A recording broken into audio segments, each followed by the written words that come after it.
Hey, welcome to Clarksville Vibe the show where we tell the story about people here in Clarksville, Tennessee who make this place the greatest place to live in America. I'm your host, Kevin Kennedy Jr. Thank you so much for checking out this episode. If you know the guest, you know that we have got something really power-packed planned for you today. She is a dynamic personality full of creative inspiration, pioneering new things in our community and bringing a lot of value, touristy value for people coming into our community. And also for some of us who have been around here forever, we've been really encouraged by some of the things that she's doing. So I know you're going to get a lot of value from her story here today. If you have been tracking with us for a long time, thank you so much. Thanks for coming up and saying, hey, I love the show, giving me feedback along the way. If you have not, you'll want to follow the show on whatever platform you're consuming this on so you can get new episodes. We normally release those every other Friday unless it's a special episode, but you want to get the new episodes. Today, our guest is Angie Morales-Link, someone who, as I said before, is full of creativity and passion, making all kinds of positive impact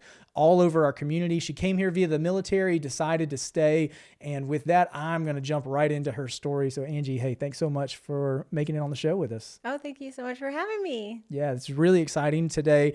As we were preparing for the episode, there's so many things that I feel like are unique to you and are probably shared with a lot of people in our community.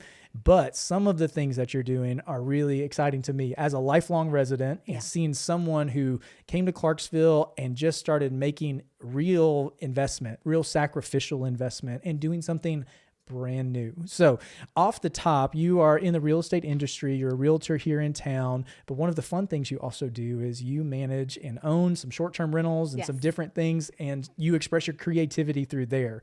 So for the people who don't know, tell us a little bit about some of your premier signature short-term rentals, because they may have seen them on some highlight videos for Clarksville that random social media bloggers and influencers, whenever there's a highlight video of Clarksville, some of your places are getting shown on there. So that's really exciting. Yeah. So I'm sure you'd recognize the Pink House. Yes. Pink House, Clarksville. And then we have right next to it is the Old Clarksville House, which is your feminine and masculine homes. Okay. Nice. And I'll tell you why. I was raised with all girls. So I am like super girly. I have all my makeup and all my jewelry all the time. And my husband was raised by all men. Okay. And so when we finished the Pink House, he's like, but where's my space? Yeah. So we I bought can't the go house in here. next door. Yeah, oh, nice. Okay. So that's interesting. Wasn't the plan all along to have both? You started with one and hey, we're going to create this, and then new opportunity came along and you took advantage of that as well. I mean, it was really during the process. So how we ended up with the Pink House, I'll tell you, because that's a fun story too. I was on my way home. We had just finished a big flip. And, you're like, oh, what am I going to look for next? Now, I had a Pink House picture on my vision board. Okay. And I've had it there since 2018. I am big on vision boards. Okay. And it was at the beach, which obviously we're landlocked. Yes. We can't have a beach one. We can't have a beach house. But the picture, when it came through the email as a wholesaler, it was the Tudor style home that I love. So it had the peak with the arched door. Yeah. And so I go home like super excited, had just finished this closing. My sister was here visiting. All the kids were here. And I was like, guys, I found the house. Oh. I had spoken so much about this house that they're like, they didn't even ask. They just said, get in the car. Go look at it. Yes. Oh, wow. And so we get there and it was a hoarder's house. And you can actually see all the before pictures on my social media. Okay. On Instagram and Facebook. Yeah. But we walked in, we could not get in through the front door. Oh my gosh. So my husband is like, he's ready to go in, like ready to smash some faces because he's thinking, oh my goodness, there's a crackhead in here, Sure. And I'm standing right behind him. Of course, he's ahead. Yeah. And I'm going, this is it. This is my dream. This is it. And he goes, no. Please no. So I completely fell in love instantly. And it was in really, really rough shape. But I saw it. When you see a vision so clearly, it was mine. Wow. Yeah. What were some challenges? So, it became the Pink House. You had this on your vision board. Right. Was the result different from your original vision, or did you kind of stick with it and kind of see it to fruition of what you originally thought it was going to be? So it was always going to be pink, white trim, teal door. Okay. That was my vision. Obviously, it does not have the sand that I wanted, but I trusted the process. I will tell you something. I am not a designer. I am a treasure hunter. Okay. I love finding things on Facebook Marketplace, at Goodwill, estate sales, garage sales, antique shops. Like, that is my thing. Really? So if somebody says, hey, can you come to my house and design for me? I'm going to say no, because it takes a really long time and you have to trust the process. And through this process, we would have subs come to the house and go, pink. What do you mean? It was just something that nobody saw. Right. But when you have, in those instances, I always say you got to believe in yourself more than anybody else does. Yeah. Because if I were to trust, my husband or my sister or my kids or anybody else and would go, Mom, pink, that's so silly. They didn't see it. Right. And that's totally fine. I saw the vision. Now, it was through that process when we were halfway through, I like to knock on the neighbors' doors to see if anybody else would be willing to sell me their house. Sure. That our next door neighbor was like, well, I don't sell to investors. I said, sir, I'm not your normal investor. I love historic homes. Can I show you? Can I bring you over so you can see what we're doing to the pink house? And he walked over and we literally shook hands in the outside in the driveway. Yeah. Because he was like, okay, I trust you. Oh, good for you. And so that's how we ended up with the house next door. That's awesome. That was not planned. Yeah. Did your husband know that deal was happening when you shook hands? I like to call him afterwards. Yeah. He's the first person I call. He's always the first person Shout I call. out. Yeah. I'm not going to tell you anything, but I'm going to bylaw, like, down in the fine print. As long as you're the first person, you can't get too mad. Well, he was in the 160th at the time. He was active duty. He's gone all the time. I can't even get a hold of you, buddy. Yeah. And he goes, well, will you please not buy a house while I'm gone? Yeah. I can't promise you that. I can't promise you that. At least you didn't say, I promise.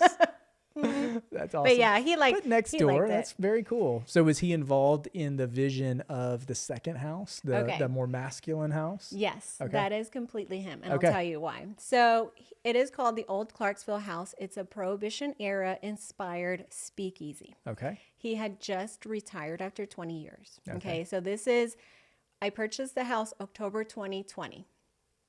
I know he is retiring and going through what's called a HBI Home Builders Institute program, which is sponsored by Home Depot, and it's for retirees. They go through the 6-week program. They go through everything, plumbing, electrical, everything.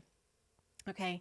So he's going through the program and I'm like, oh, I'll get the house ready for you. Because at this point, I do real estate, but I've also managed, to do the flips and the renovations while he's deployed, So I'm like, let me get the big stuff out of the way. So I run electrical and I do the electrical, add HVAC and the roof. Okay.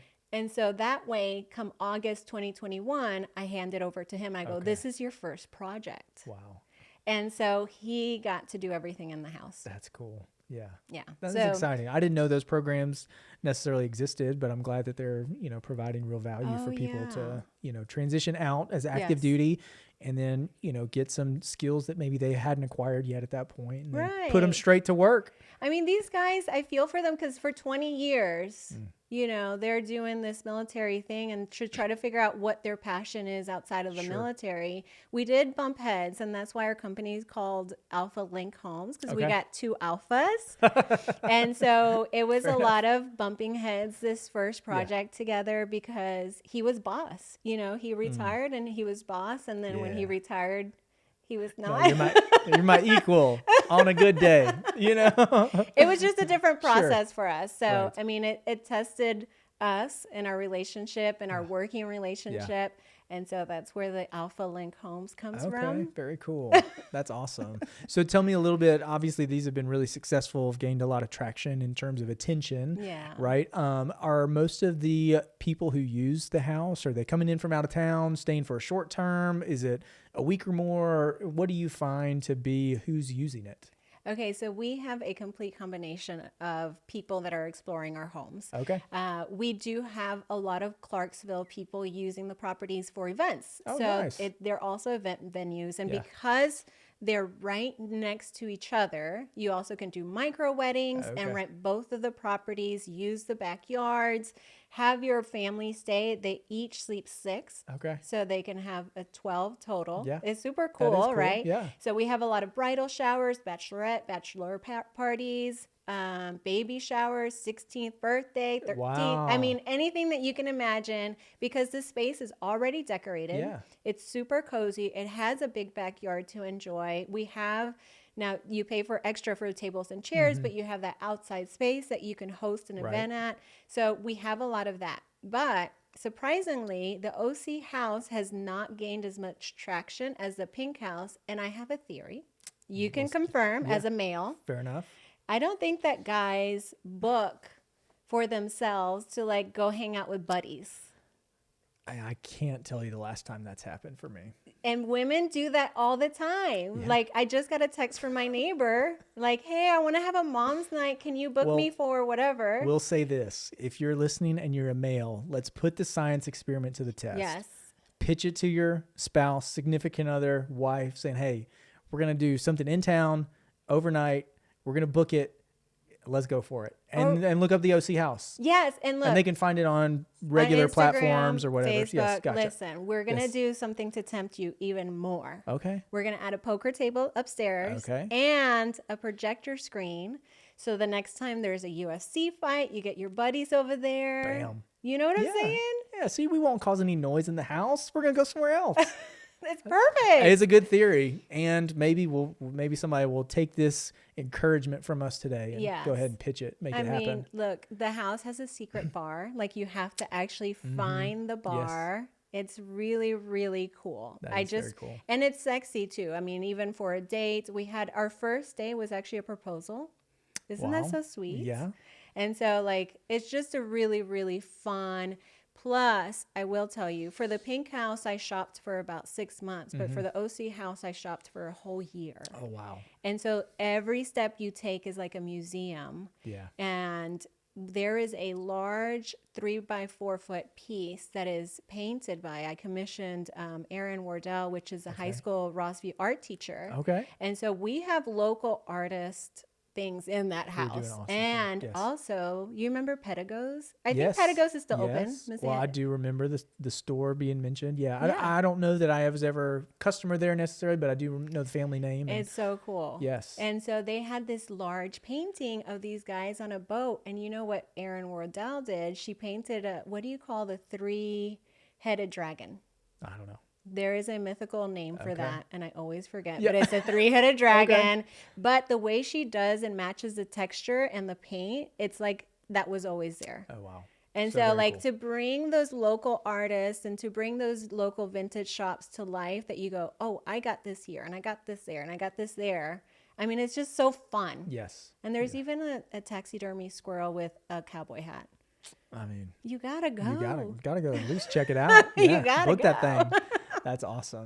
Well, I mean, your influence and passion, I know people listening to this can feel it, like coming through whatever they're listening to and on watching it. But it's not just these two projects. Like you're kind of a person of action. You're taking steps. You're passionate about what you're doing. And you got an upcoming project that you were telling me about that's really big. Yeah. And of course, it's happening downtown in this dynamic place of growth and opportunity and change. So tell us a little bit about that, as much as you're willing to share, so that those of us who spend a lot of time downtown for entertainment and fun and date nights, something that we could potentially be looking forward to. Okay, so I have 2 downtown projects. So I'll tell you about both. All right, nice. So there is a commercial building that I just purchased this summer, and it's on Public Square. Okay. Literally across from City Hall. Yep, got it. It has been, I'm going to say abandoned because it hasn't been open since 2004. Wow. Before that, so it was a bar. Yep. And then before that, it was closed for 40 years. I mean, this poor building, they don't even have it on the historic panel because it didn't have historic contribution.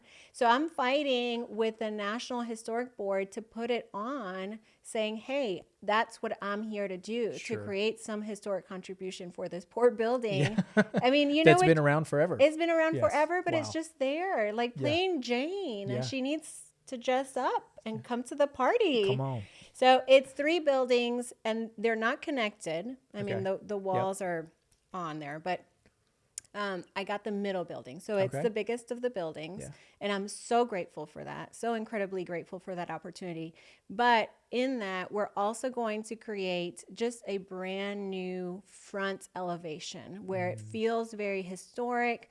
I got the doors from Docks in Springfield, the historic, what does he call it? The salvage, architectural salvage. That's what it is. And so I got the doors from there, extending the windows so they're really, really nice and big, making it look a little bit taller so it looks elegant, changing the color of the brick. I mean, just bringing it back to life. Wow. And right next door, Casey Tenholder, which is Daniel and Will Harvey's, not wife. It's only Daniel's wife. Yeah, not both of them. Will Harvey. Daniel's the lucky one. Yes, okay, Daniel's the lucky one. She's designing the one next door. And I'm so glad that we get to communicate about the front elevation design because we want to make sure that our buildings are complementing each other. Yes. So so inside. Let's talk about the inside.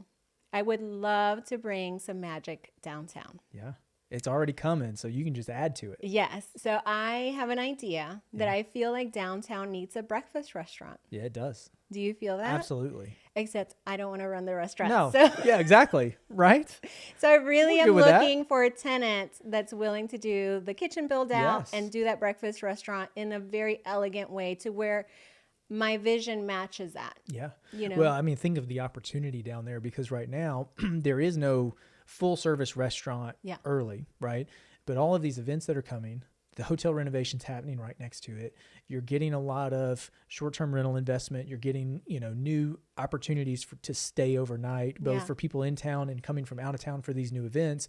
How awesome would it be to have something right there where you could say, just like Strawberry Alley, Mailroom, Black Horse, Yada, add all of this value to our downtown dining scene at night and for lunch. This is the place to go. Yes. Lunch, breakfast. Look, option. I call it high heel walking distance to the arena. There's a difference. That's a difference. Yes. There is a difference. See, that's a real estate. That's the lingo that you gotta know when you're making these investments. Right. Yes. So just for any future tenant that's interested, it's high heel walking. Or if you just know somebody that would run an amazing breakfast restaurant, find that person and y'all figure it out. That's what I'm talking about. Angie. Figure it out. I'm like, receiving that. It's coming. Well, if it happens, I will be there to eat it. So you'll at least get a few good breakfasts out of the Kennedy family for sure. Well, and that's the thing. That's the feeling that I want. I want that community. I want a diner countertop to where you never feel like you're eating alone. Which for introverts doesn't sound that tempting. We also have alone chairs available. Fair enough. Yeah. We have the loaner table. I just had to do a work conference in Philadelphia. I was by myself. My family didn't go with me. And I wake up Sunday morning and what am I going to do? I'm going to find something to eat.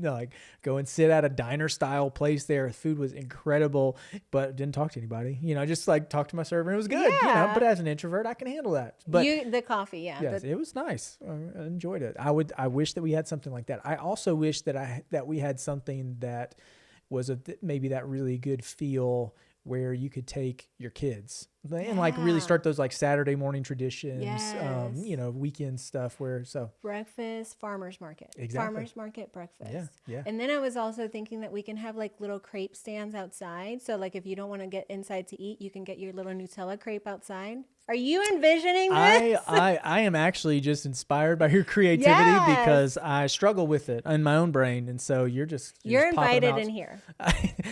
That may be a dangerous place. So my next question is this, these are not small projects, right? No. Okay. Your military family, husband was in the 160th, you retired, you've been here 7 years, let's be honest, these ideas, everyone, I wouldn't say everyone, but lots of people have ideas of how they want to create brand new projects, right? But they may not be able to stomach the risk. You go and you find the building that building would be awesome. Let's do a breakfast place there. What does it take to get into it and make this happen? Oh, it's going to take this dollar figure. Nope. Not going to do it. So what is your response and your husband's response? How do you get to that place of idea then leads to belief, even at what is a significant risk? Because it's not even if you just had all the cash on hand just to throw it at it, there's still risk in terms of dealing with the historic commission, dealing with unknowns in the project. Right. And every project is going to have its challenges but overcoming the challenges is part of the journey, the process, as you mentioned. So how do you just gauge that internally of, hey, I believe in this so much. I believe in our community. I believe in the potential that we have here. We'll handle this risk and we're going to keep moving forward. I think it's important to mention I'm the last child, so I am naturally a risk taker and a big dreamer. Sure. But beyond that, I also have attached a plan of action from day one. So we moved from Pooler, Georgia, where I was able to identify the patterns of real estate, right? Yeah. And so I was a stay-at-home mom at that point. Okay. And so when I got here, I was so excited to move somewhere new. And this is me wherever I go, because I go, oh my goodness, they're going to miss me while I'm gone. But that doesn't mean in a vain way. Sure. That just means, how can I impact the community in such a strong way that I really am missed when I'm gone? And so when I got here, I said, I'm seeing the same growth that we saw in Pooler, Georgia. Yeah. Let me invest now. So I got my real estate license almost right away. Yeah. Okay. And remember, I was a stay-at-home mom. So I was traveling to Nashville to go to classes to make sure, and I was licensed in February of 2017. Okay. And so from day one, financially, we set up to where my real estate sales would go into a business account that was with the purpose to invest it. Sure. Okay. Yeah. And I will tell you what added to that. When my mother passed away 4 years ago from pancreatic cancer, I didn't know, maybe homegirl knew that she was going to pass quick because she had set us up as well. Okay. And so it wasn't this grand amount that I'm like flinging money. I'm always very, very careful. But the growth, the money perspective became, how can I grow my mom's money? And that's a different type, right? Because if it's my money, I know how much I worked for it, you know, whatever, if I want to buy this or that. Yeah. But when it's your mother's money that she was supposed to retire the year that she passed, it is not, you treat it so carefully and you go, Mom, I promise you I'm going to grow this money. Wow. I will never misuse it. Wow. Okay. So with that and my real estate sales, having created that, you know, that different account from day one, you put that in combination, you know, and then you have the support of the community, you're going to make the right steps. Yeah. Now, that's not to say that everybody in real estate is able to make all the right steps. Sure. I just have been able to identify where the opportunities are and when not all opportunities are the same. Sure. Right. I will tell you that. So I just have been able to identify what opportunities I want to take a risk on. Yeah. Who were some of the people that helped you know the Clarksville market? Because you get here in 2017, you're licensed and, you know, at that time, stay-at-home mom, soldier's wife, but you don't know this is so-and-so's cousin, this is this district, oh, this neighborhood always sells first. Who were some of the people that you feel like really took you under their wing and helped you along the way in those early years you were doing it? I think it's important to say I always pray to be a magnet for inspiring and positive people. And that is exactly what comes to me. So the first person was Laura Statsko and John Griffiths, which I was on their team. Sure. They were the #1 real estate team. And so to be under their wing from day one was just an incredible opportunity. Yeah. I also was seeking a mentor, and I would just call around to different agents that I saw. You know, I was able to recognize names, and I landed on Sid. Okay. Sid Hedrick, that is a local investor, appraiser, real estate agent, and I just got lucky. Is that all? Because I feel like there's probably some more slashes. Many, Guitar Hero, etc., etc., etc. There's just so many cool things that he does, and so like. I still, to this day, I'm just like blown away that he was like wanting to help me, and he still said hi. Yeah. He still wants to help me. And so I really have modeled my business after him, because I remember I said, hey, is there any way that we can like meet up? And I'll go wherever you're at, because I'm not going to bother you. You know, if I'll take you out for coffee. No, dude, I got stuff to do. Take me out for steak and I'll tell you a secret or two, you know? And so he was just working on some properties over close to Riverside. And so I just listened. I just listened, and I sat in the car and I go, that's my plan.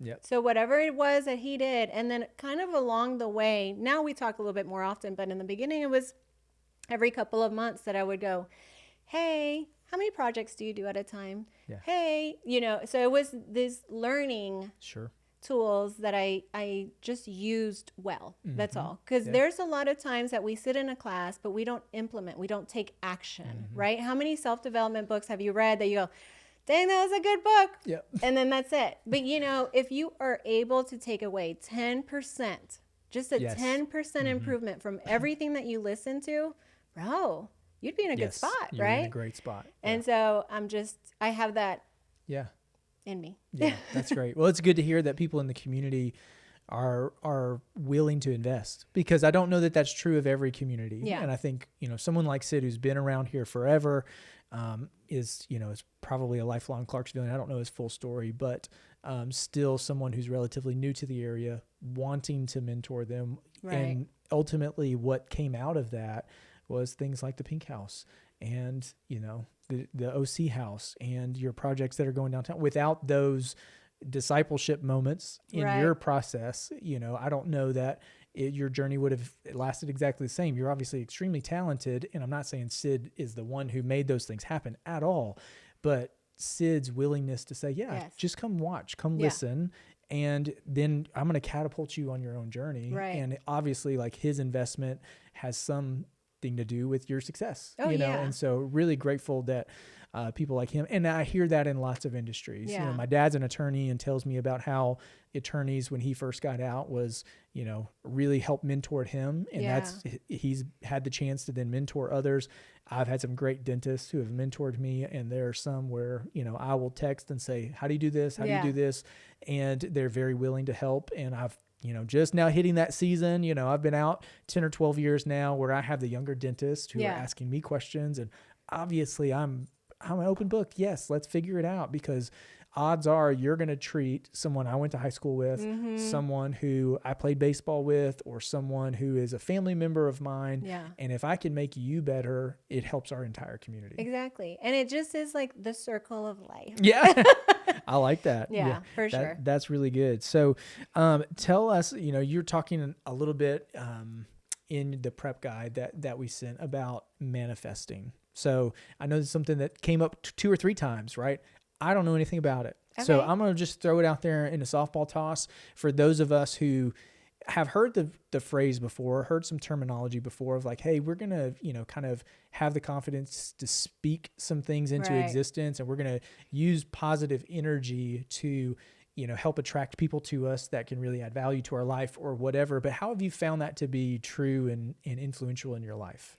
So I'm going to give you the short version, because I love the short version. Listen, the manifesting is my favorite word ever. I feel like I could speak on it forever. Enough. Yeah. But I was introduced to basic law of attraction, right? What is something that is so that you fiercely want in your heart, right? And then you put action steps towards it.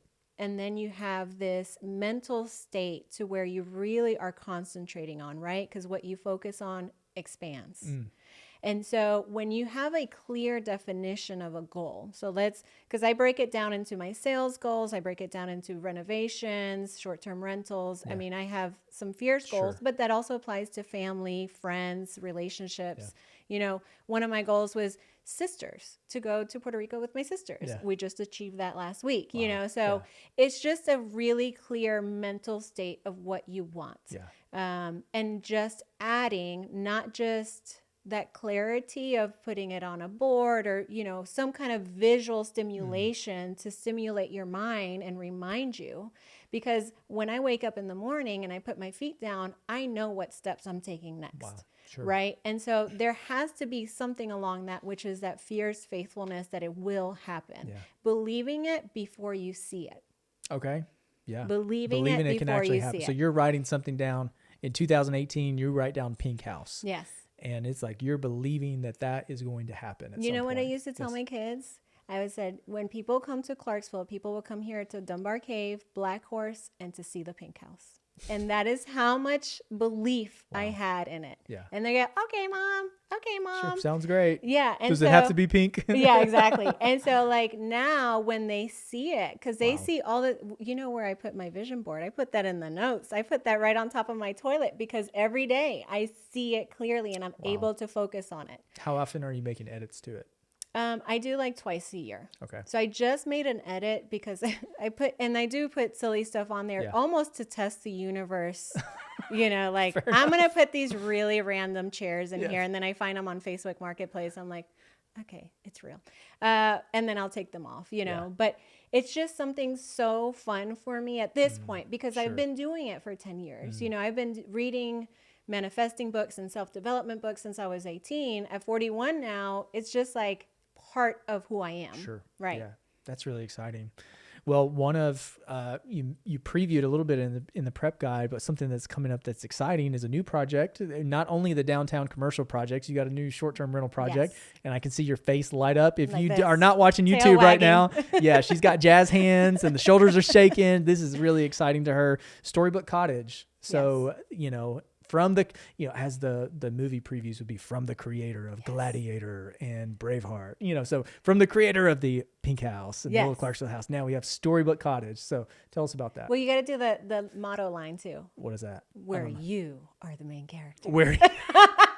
See, I wasn't ready. Yeah. All right, cool. So the Storybook Cottage really is bringing all of those stories to life, but not in a cartoonish way, not in a Disney way. Now, which stories? Now we got Cinderella, Beauty and the Beast, Peter Pan and Hook, all the childhood stories. Yes. Yeah. But we want you to still create and maintain the elegance that the Pink House and the OC House bring. Okay. So it's going to be more like, when all those stories were first written in the 1600s, they were oral stories, and then it was an Italian man and his sister that actually wrote the stories down.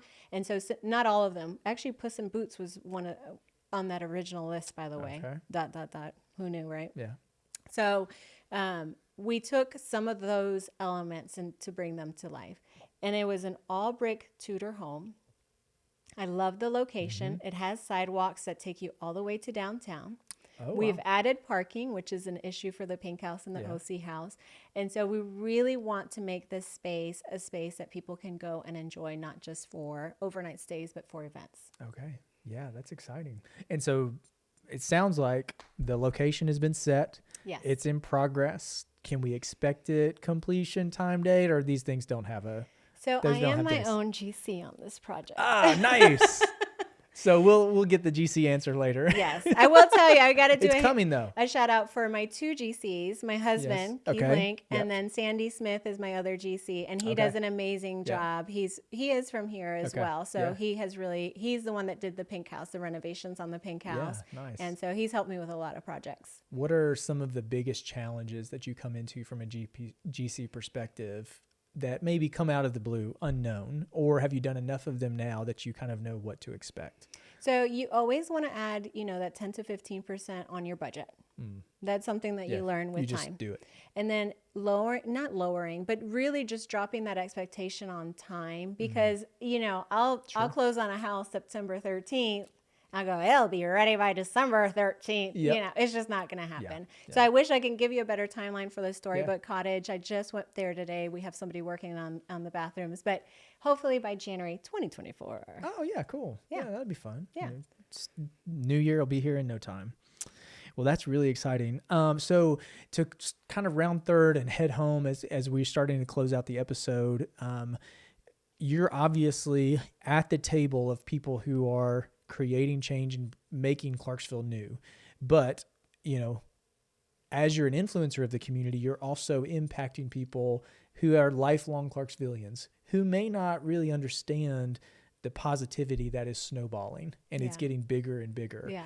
So if you had a chance to communicate some of the increasing positivity, some of the real momentum that we're creating to someone who may not be aware of it or is still maybe a little bit pessimistic about it, how would you share with them your optimism about our community and why this is something that's really special and it really has such a positive future? I think, if we're talking to the analytical people that look at numbers, let's talk numbers. If you look at the house values in Clarksville, and we're talking about investing, because I truly believe in investing in Clarksville in all ways. You look at the patterns since 2005, there's been an increase of property values since then. Okay. Wow. And it was only 1 year, in which was 2012, that there was a decrease. So we're really in a bulletproof area of investing. But when I say invest in Clarksville, I mean invest in any way that you can. Financially, not all of us can invest in real estate, but invest in on your street. Yep. You know, get to meet your neighbors, pick up the trash, put away your neighbor's trash can, invest in your home, spend your time landscaping or paint your front door a really bright, fun color. Invest in your community. Go to the library. Get to know your librarians. You know, so when I say invest, there's a morale in Clarksville that can be invested on. Mm-hmm. And so if we all feel that sense of pride of like, hey man, I did the Pink House in Clarksville, or hey man, I live in Clarksville and I graduated from Austin P and I'm staying here because the opportunities are here. That's the kind of investing I want to see and continue to see, because I see it already. Yes. But a lot of people feel like, what am I doing? Yeah. But dude, you can invest in in any way. Yeah. A PTO at the elementary school down the street. Yes. Paying for food at a restaurant that's owned by someone who may be making other investments in our community, because our downtown is being changed by people who live here. Yeah. You know, it's not a lot of, I don't know this, you may know more than me, but I don't know that it's a lot of outside money strictly in downtown. I mean, these are people who live and work and play and attend games and go to concerts here in our community. So even just by eating there, we know it's going to multiply. It's going to go from that. You're obviously blessing that business, but from that business, you're providing them a standing ground to then catapult into the next project or next project or the next project. So I really appreciate you saying that. And thank you so much for coming to Clarksville and having this attitude from the beginning and making the community that I grew up in. Ultimately, I chose to come back and call Clarksville home out of residency and have been here 10 years now, and we'll be here for a long, long time. But you're some of the people that are making it better. So Thank we really you so appreciate much. it. Yeah, I appreciate you're doing it. a lot of good work in our community. Well, hey, if you've made it to the end of this show, thanks so much. I know that you could feel Angie's passion and positivity coming through however you're consuming this. We have had dynamic guests all the way from episode 1 until today's episode. Go back, check some, find some you know, find some that you don't know. But our goal is to bring people like Angie to you, to tell the story about the people here in Clarksville who make this place the greatest place to live in America. We know it's true, and it's because of the people. So hear more of their stories, catch more of that content. We're really just about adding into the positivity that's going on already in our community and making it better in any way that we can. Thanks so much for making it to the end of this episode, and we will catch you on the next one.